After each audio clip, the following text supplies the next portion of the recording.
10% 10% थोड़ा पानी अच्छा हो गया. In the March of '94, they took a massive fish kill on the bank of river Tungabhadra.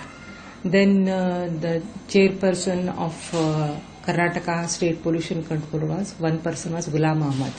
He had called a personal hearing on that occasion because all the affected villagers and even the organizations like Nagarika Parisara Samiti, Samaj Parivartana Samudaya, Tungabhadra Parisara Samiti, Tungabhadra Parisara Samanayam Samiti, all these organizations had sent telegrams to KSPCB, Chief Minister and Minister for Ecology and Environment.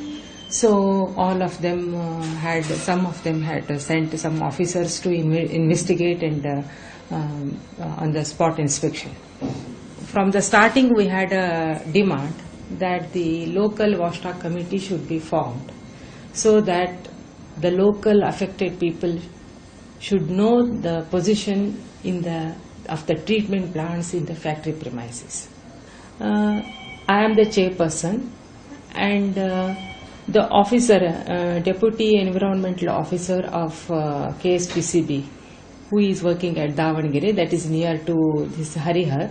He is the convener of this committee, and one representative from factory management is there, and one person from the affected villages is there, and one person and that is government officer of fisheries department.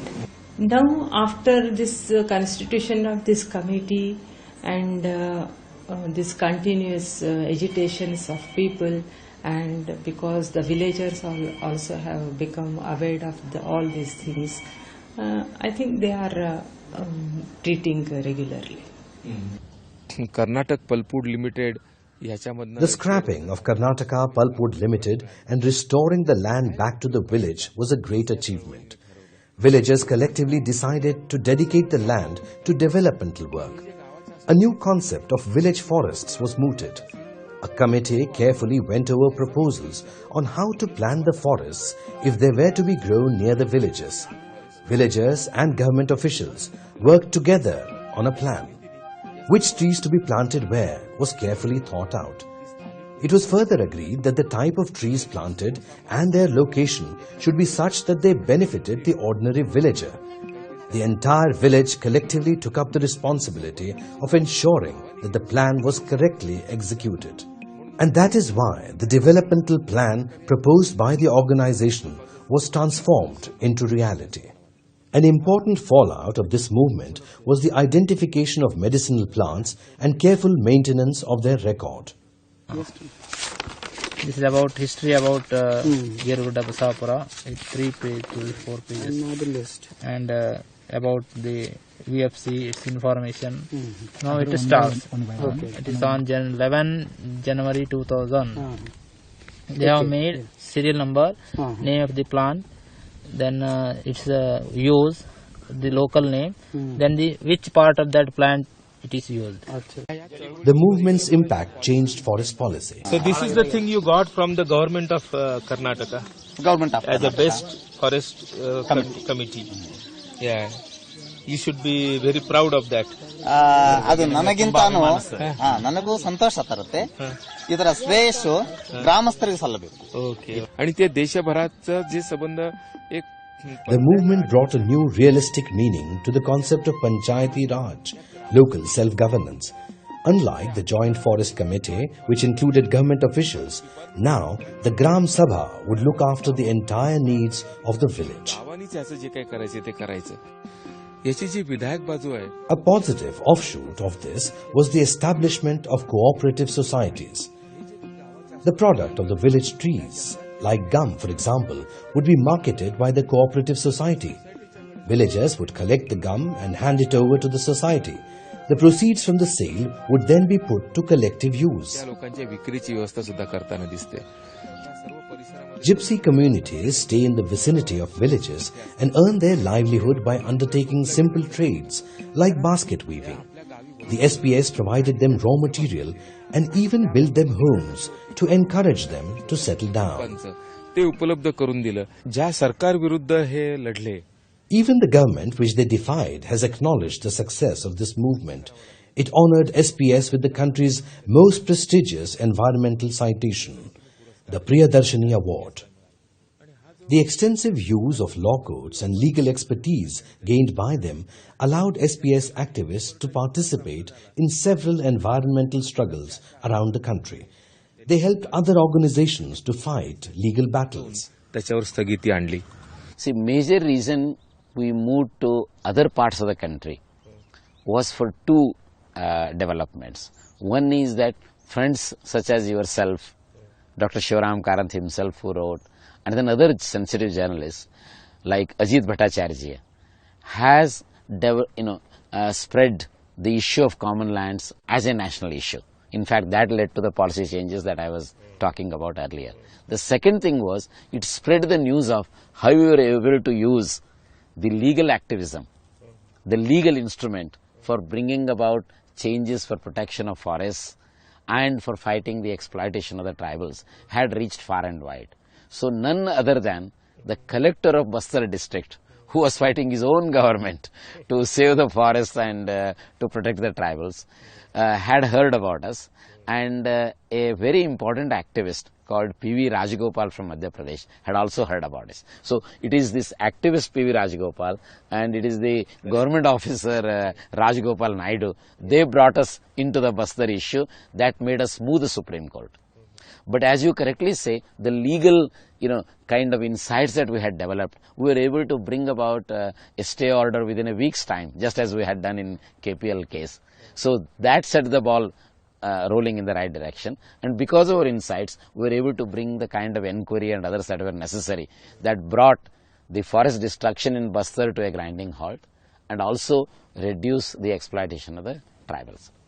The activists who earlier spearheaded the movement have now aged a little. It is time for a new generation to take their place. To this end, a training center has already been planned. The center that is coming up, which is basically a training cum resource center, is to utilize these 20 years of experiences in legal activism, in terms of organizing the people as the primary actors for change, in terms of networking, in terms of mobilizing various sections of the society, including the government officials. We would like to have these training programs and all that for the broader social change that we are trying to be involved. This grant that we are getting from MSSO, CIDA, Canadian International Development Agency, is a very important agency that makes a significant contributions towards this. So the both MSSO with CIDA support, we are doing these grassroots works, including all these environmental issues, which is a major help. So you will be surprised to know that it was Dr. C.K. Murthy who did the study of massive fish kill in Tungabhadra River, went for his doctoral studies in Canada. He introduced us to Dr. Jagannath Wani. We were very deeply impressed by his concern for India and to help groups like ours. So C.K. Murthy brought us together with Dr. Jagannath Wani, which in turn the Maharashtra Seva Samiti organization that he heads, with CIDA's help, has been an important support for our work here. What kind of worldview or what kind of perspective we have that could really help the poor and involve them in a sustainable way in the protection of natural resources like Jal, Jangal and Jameen, and to have a greater control over their own governance through self-rule like Gram Sabha, Gram Panchayat and so on.